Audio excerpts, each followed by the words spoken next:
Festival season start हो गए हैं और अभी दिवाली ही बाकी है, तो सबके घर में क्लीनिंग वगैरह तो हो चुकी होती है, पर क्या है कि थोड़ी बहुत क्लीनिंग वगैरह फिर से हमें करनी पड़ती है। थोड़ी बहुत ऐसी चीज़ें हो रहती है जो हम भूल जाते हैं या हमारे माइंड में से निकल जाता है, और दूसरी बार हमें दिवाली से पहले थोड़ी बहुत क्लीनिंग रहती है। वो सारे ही हैक्स मैं आपके साथ शेयर करूँगी। यहाँ पर आप देख सकते हो सोफ़ा मैंने पहले से ही क्लीन कर लिया था पूरे घर को डीप क्लीनिंग करते टाइम। तो अभी क्या है कि मुझे ऊपर ऊपर से ही क्लीन करना था, तो आप इस तरह से वैक्यूम का यूज़ कर सकते हैं उसको क्लीन करने के लिए। इसमें इस तरह के 2-3 टूल्स आते हैं, उसका यूज़ करके आप सोफ़ा के जो कॉर्नर है, जो डीप वाले कॉर्नर रहते हैं, उसमें एंटर करके इजीली क्लीन कर सकते हो। इसमें टाइम भी ज़्यादा नहीं लगता और ज़्यादा एफर्ट भी हमें यहाँ पर लगता नहीं है और तुरंत ही हो जाता है। तो यहाँ पर अगर आपके पास वैक्यूम ना हो और आपको सोफ़ा को अच्छे से क्लीन करना हो, डिसइंफेक्टेड करना हो, तो आप क्या कर सकते हो कि आपको पानी लेना है और पानी में थोड़ा सा आपको विनेगर हो या फिर फैब्रिक जो कंफर्ट आता है वो आप ऐड कर सकते हो, या फिर आप उसमें जो हम डिश वॉशर लिक्विड आता है वो ऐड करके फिर कोई माइक्रोफाइबर का कपड़ा लेके फिर आप इसमें जो भी हमारी जो पैन की लीड रहती है कुकिंग रेंज की, वो आप इसमें लगाकर इस तरह से कुछ बनाकर आप सोफ़ा को इजीली क्लीन कर सकते हो। और इसी मेथड से आप जो आपके घर में अगर कारपेट लगी हो तो उससे भी इजीली क्लीन कर सकते हो। बहुत ही अच्छा उपाय है। और जो लिंट वगैरह जो सोफ़े में से निकली रहती है, जो रेशे रेशे वगैरह, वो भी इसमें आ जाते हैं। और आपको क्या करना है, एक बार अच्छे से क्लीन करके फिर आपको अच्छे से जो कपड़ा है उसको वॉश कर देना है और फिर आपको दोबारा यूज़ करना है। तो ये सारी छोटी मोटी जो टिप्स या हैक्स कह लो वो आपके बहुत ही काम आते हैं। उसी तरह मेरे पास ये सोफ़ा का एक और काउच है, तो यहाँ पर इस तरह से नीचे क्या है, स्पंज का बेडिंग है, तो इसे निकालते हैं। ऊपर ऊपर से हम क्लीन करते हैं, पर हम कभी क्या है कि जल्दी जल्दी में हम पूरा ही जो स्पंज का भाग है वो निकाल के हम अंदर से कभी भी क्लीन नहीं करते हैं, तो 1-2 महीने में एक बार ही करते हैं। तो यहाँ पर मुझे ज़रूरत थी तो बस मैंने वो निकाल दिया है। इस तरह का ब्रश ले लिया है जिससे कि जो भी धूल हो, रेशे हो, वो सारे ही निकल जाए, अच्छे से क्लीन हो जाए। फिर मैंने जो माइक्रो फाइबर का कपड़ा लिया है उसी से मैंने अच्छे से इसको क्लीन कर दिया है। फिर सूखने के बाद मैंने वो सारे ही जो स्पंज की जो गादी थी वो लगा दी है। और जो ऊपर मेरे पास यहाँ पर सोफ़े का कपड़ा नहीं है, मैं इसका बनाने वाली हूँ आगे जाके वीडियो। तो यहाँ पर मैं जो हमारे पास ब्लैंकेट रहता है वो इसमें बहुत ही अच्छा लगता है मेरे ख्याल से, तो वो ही मैं इसके ऊपर जो बिछाती रहती हूँ। फिर हम आते हैं कारपेट की ओर। यहाँ पर कारपेट क्लीनर मेरे पास है, पानी में कारपेट क्लीनर थोड़ा सा हम ऐड कर देंगे और वही मेथड से हम पूरी कारपेट को क्लीन कर लेंगे।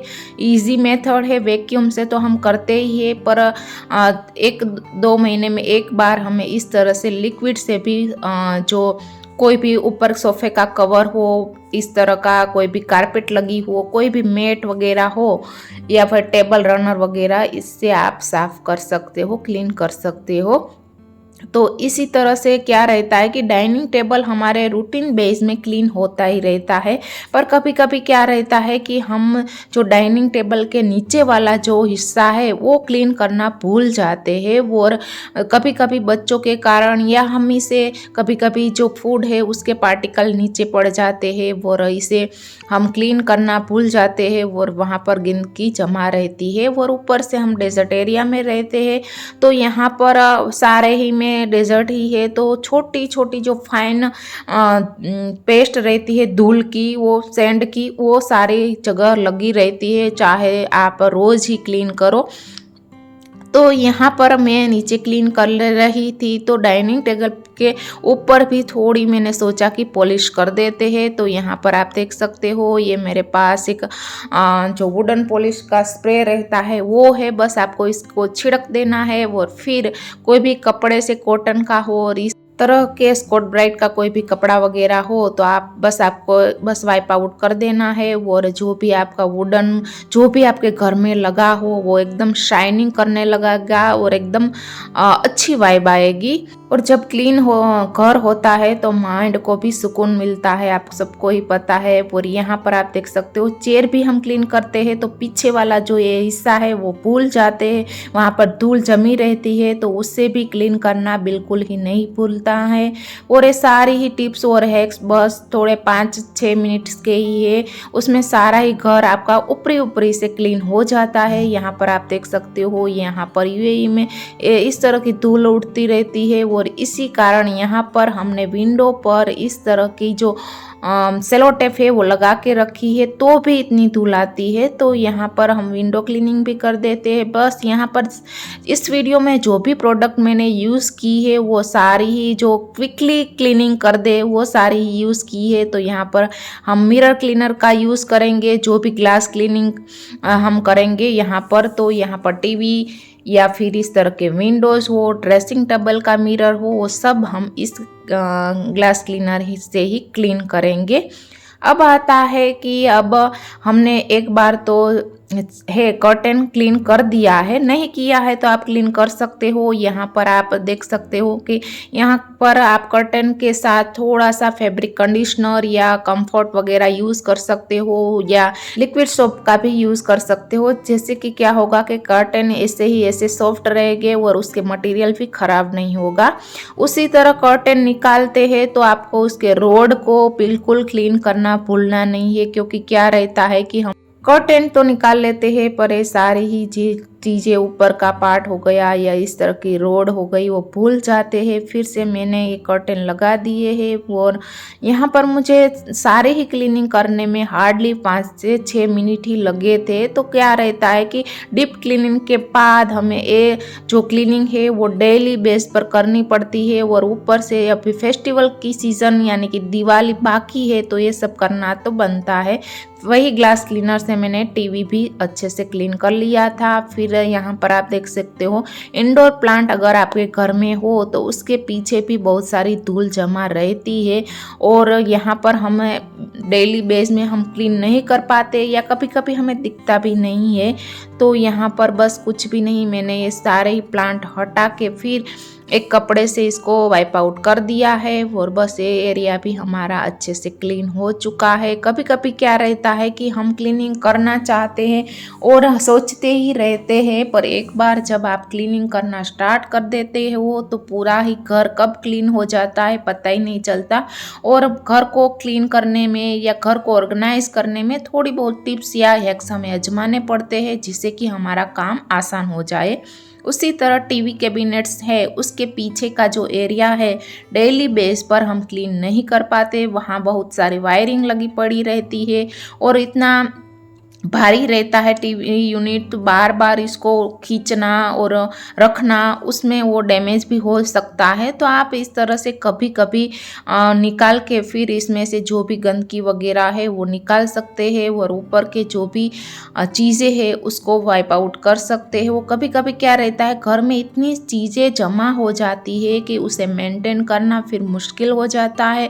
तो आपसे मेंटेन ना हो, आप वर्किंग वुमन हो, तो मेरे ख्याल से आपको घर में बहुत ही कम चीज़ें रखनी चाहिए और जो भी चीज़ें हम रखते हैं उसको अच्छे से मेंटेन करना चाहिए, वरना क्या रहता है कि मेंटेनेंस का खर्च और बढ़ जाता है और हमारा काम भी बढ़ जाता है। तो यहाँ इसी तरह मेरा ये जो लैपटॉप है वो भी थोड़ा ख़राब था तो मैंने उसे थोड़ा सा गीला कपड़े से और फिर ड्राई कपड़े से क्लीन करना लिया है। कोई भी इलेक्ट्रॉनिक डिवाइस का आप क्लीन करते हो तो आपको पहले गीला कपड़ा लगाते हो तो बाद में सूखा कपड़ा ज़रूर लगाना है। और यहाँ पर वाइट वाला प्रिंटर है तो एकदम जो मार्क्स हो गए थे इसको मैंने जीव का जो किचन क्लीनिंग का स्प्रे आता है उसका यूज़ किया था और देखो एक बार ही छिड़का था और कॉटन का कपड़ा घिसा तो सारा ही अच्छे से क्लीन हो गया है और एकदम एकदम ही वाइट दिख रहा है, वरना क्या था थोड़ा येलो येलो मार्क्स से हो गए थे। और जो भी बाहरी आपकी चीज़ें हैं और जिसमें वायरिंग हम हाइड करके रखते हैं, तो मेरा एक ड्रॉवर टेबल के ऊपर रखा हुआ था, इसमें इतनी सारी वायरिंग है आप देख सकते हो, तो उसमें भी धूल वगैरह जमा रहती है, तो उसको भी क्लीन करना बिल्कुल नहीं भूलना है। और जो ड्रॉवर रखा था उसको क्लीन करके मैंने सारी वायर अच्छे से एडजस्ट करके फिर मैं ऊपर कपड़ा लगा देती हूँ, जिससे कि जो वायर है वो दिखे नहीं। तो इस तरह से छोटे मोटे मैट बिछा के, छोटे मोटे जो आपके घर में रुमाल वगैरह रहते हैं वो लगा के आप रख सकते हो और ये सारी ही चीज़ों को हाइड कर सकते हो। उसी तरह अब चलते हैं ये डेकर वाले हॉल की ओर। यहाँ इतनी सारी मेरी खुद की बनाई डेकर पीसीस रखे हैं, उसको बार बार क्लीन करना पड़ता है, वरना वो अच्छा नहीं लगता है, धूल जमी रहती है। तो यहाँ पर मैं क्या करूँगी, सारे ही घर के जो भी डेकर पीसीस है उसको अच्छे से क्लीन करके बस इसमें खाली आपको कपड़ा ही मारना है, बस वो अच्छे से हो जाता है, क्विकली हो जाता है। और साथ में आपको मेंटेनेंस भी करना पड़ता है। यहाँ पर एक मिरर मेरे से निकल गया था, तो मैं साथ ही इसमें अटैच कर दूँगी और हमारा एक अच्छा सा वॉल डेकर फिर हम रख देंगे, सारे ही रख देंगे। और वाइट कलर की जो भी फर्नीचर आपके घर में हो तो उसको मेंटेन बार बार करना पड़ता है, वरना उसमें पीले पीले मार्क्स हो जाते हैं या फिर काले काले धब्बे जैसे हो जाते हैं। और यहाँ पर ये ब्रास की या पीतल की या फिर सिल्वर बेस में कोई भी चीज़ है, भगवान की मूर्ति वगैरह हो, तो आप पीताम्बरी का यूज़ करके उसको क्लीन कर सकते हो, या पर्टिकुलर उसका जो है वो ही स्प्रे आता है, मीन्स के पीतल का जो लिक्विड क्लीनर स्प्रे मिलता है वो भी आप यूज़ कर सकते हो। बस अब फाइनली जो ये हमारा लिविंग रूम है उसमें नीचे की फ्लोर ही बाकी था, तो उसको मैंने हाथ से कर दिया। हाथ से करने से क्या होता है, छोटी मोटी चीज़ें हम साथ में कर सकते हैं हाथ से पोछा लगाने से। अब आती है एंट्रेंस की बारी।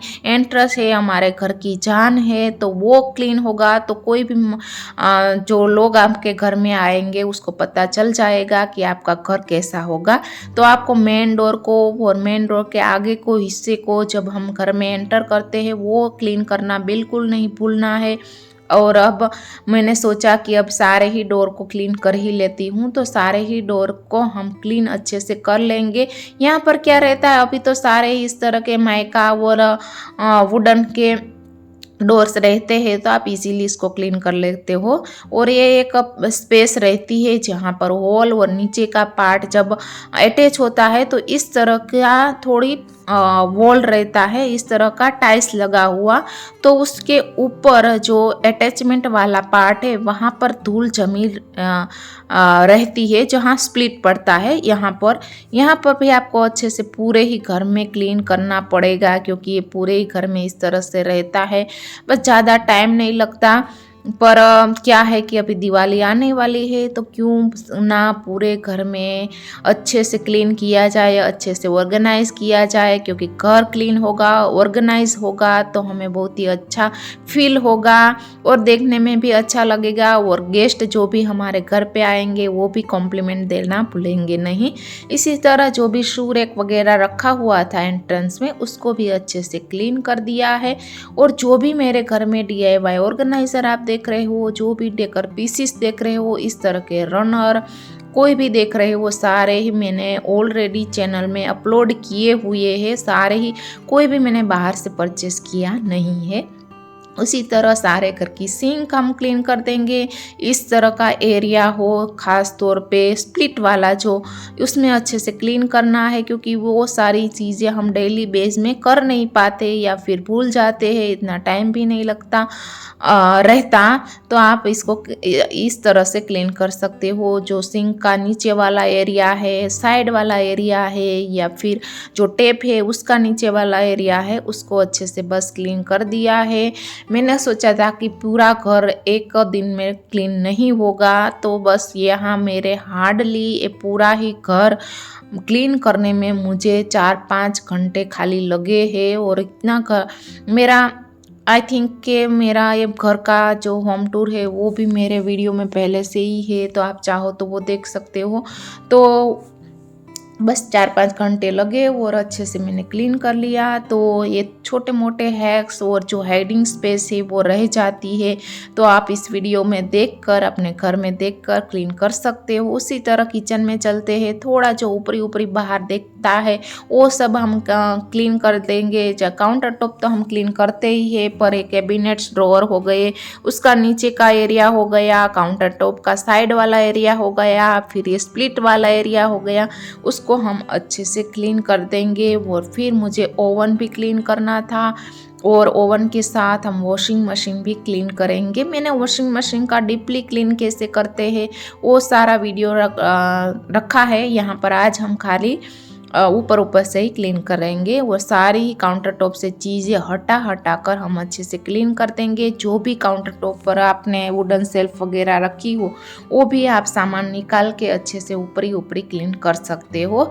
और मेरे ख्याल से अभी तो सबके घर में क्लीनिंग चालू होगी या क्लीनिंग हो गई होगी, पर इस छोटी छोटी चीज़ें आपको मेरे ख्याल से काम आएगी, काम आती है और आप यूज़ में लेते हैं तो प्लीज़ कमेंट ज़रूर करना। यहाँ भी मैंने जो ओवन क्लीनर स्प्रे रहता है उसका ही यूज़ किया है। बस आपको छिड़क देना है, 2-3 मिनट रखना है, आपके पास टाइम हो तो रख सकते हो। फिर कपड़ा कोई भी लेके बस आपको इसको पोंछ लेना है और अच्छे से आपका ओवन क्लीन हो जाएगा, अच्छे से स्टील इसका चमक जाएगा। और बस इसी तरह हम ऊपर की ओर भी क्लीन कर देंगे। यहाँ तक अगर आप वीडियो देख रहे हैं तो प्लीज़ लाइक कर देना वीडियो को, और अपने जो रिलेटिव्स हो और फ्रेंड के साथ वीडियो शेयर करना बिल्कुल नहीं भूलना। अब बेडरूम में आते हैं। बेडरूम में अच्छे जो मेरा जो स्टिचिंग का जो मशीन है उसको भी मैंने अच्छे से क्लीन कर लिया। ज़्यादातर चीज़ें वाइट बेस में ही है तो उसको क्लीन करना, मेंटेन करना बहुत ही डिफ़िकल्ट हो जाता है। तो यहाँ पर बेड और ड्रेसिंग टेबल के बीच में एक ड्रॉवर रखा है, तो देखो पीछे इतनी धूल है। और यहाँ पर बेड तो हमने क्लीन कर लिए है, ड्रॉवर भी क्लीन कर लिए है, पर थोड़ा जो बाहर भाग दिखता है, जो बाहर रहता है, उसमें फिर से धूल जमा हो जाती है। तो बस एक हाथ का करना बाकी था तो वो हाथ भी लगा दिया और अच्छे से क्लीन हो चुका है। ड्रॉवर वगैरह जो भी घर में फ़ोटो फ्रेम्स वगैरह रखी हो उसमें भी आप गीला कपड़ा या सूखा कपड़ा लेके साफ कर सकते हो। अभी आते हैं बेड की ओर। बेड में मैट्रेस या बेड का नीचे का हिस्सा वगैरह मैंने पहले से ही क्लीन कर दिया था। अब आते हैं इसके ऊपर जो इस तरह का जो हेडबोर्ड रहता है उसके ऊपर का हिस्सा वो हम अच्छे से क्लीन कर देंगे। और यहाँ पर भी मैं यहाँ क्या करती हूँ, जो वाइट वाला फर्नीचर है उसको क्लीन करने के लिए मैं यहाँ पर क्या मैं सभी वाइट वाले जो भी फर्नीचर रहते हैं मैं वहाँ पर जीफ का यूज़ करती हूँ। अच्छे से क्लीन हो जाता है, ज़्यादा मेहनत भी नहीं लगती, टाइम भी नहीं लगता। बस हम बेड अच्छे से बना देंगे। और फिर हम आते हैं ड्रेसिंग टेबल की ओर। ड्रेसिंग टेबल को भी मैं हाथ लगा देती हूँ। तो जो भी चीज़ें मेरे सामने आ रही है 1 बाय 1 मैं सभी को क्लीन करती जा रही हूँ। और मुझे लगता था बहुत ही टाइम लगेगा, पर बिल्कुल ही टाइम नहीं लगा, बिलीव मी। और बेडरूम में इस तरह से जो भी मिरर सिंक वगैरह था वो भी मैंने क्लीन कर दिया है। दूसरे रूम में चलते हैं। ये भाग हमेशा हेड हो जाता है, कोई भी चीज़ हम बाहर रखते हैं तो उसको निकाल के फिर पीछे की ओर हमें क्लीन करना। ये मेरे सूटकेस रखे हुए थे तो उसको ऊपर की ओर क्लीन करना, उसको ढक के रखना, ढका हो तो फिर से उसको क्लीन करना, वो सारा ही काम मैं कर दूंगी। तो मुझे नहीं लगेगा कि मेरे घर का कोई भी कोना है वो बाकी रह जाएगा क्लीन करने में। तो बस ये मेरे पास एक चुन्नी पड़ी हुई है तो मैं उसमें ऊपर लगा देती हूँ जिससे कि धूल वहाँ पर ना आए। और इस तरह से वॉशिंग मशीन भी हम क्लीन कर देंगे और ऊपरी ऊपरी मैंने कहा उस तरह से क्लीन कर देंगे। फिर मेरे घर में बालकनी जो है उसको हम क्लीन करेंगे। यहाँ पर डस्टिंग रहती ही है क्योंकि आप जानते हो डेजर्ट एरिया है तो धूल तो उठते ही है। और फिर मेरी बालकनी पूरी ही धूल भरी हुई थी तो मैंने पहले जो डस्टिंग किया, फिर इसमें पानी गिरा के फिर उसको अच्छे से क्लीन किया। फिर जो भी जाली देख रही हो जो एक ग्रिल वाला एरिया उसको क्लीन किया। फिर जो स्लाइडर हमारा डोर है उसको भी क्लीन किया। ऊपर क्या रहता है कि आउटडोर जो भी प्लांट में वहाँ पर रखती हूँ उसमें भी प्लांट के ऊपर भी बहुत सारी धूल जमा रहती है, तो उसको भी मुझे पानी का स्प्रे करके उसको भी अच्छे से क्लीन करना पड़ता है। तो इसी तरह सबको क्लीन कर दिया, क्योंकि हम इसमें लाइटिंग वगैरह भी दिवाली आने वाली है तो लगाएंगे। तो वो सारा ही बस क्लीन हो चुका है। और अब हम क्या करेंगे, अब यहाँ के 3 बज चुके हैं, तो बस लंच की तैयारी होगी, बच्चे आ जाएंगे। और बस यही था आज का वीडियो। आई होप आपको उसमें से कुछ भी हेल्पफुल लगा हो तो लाइक ज़रूर करना।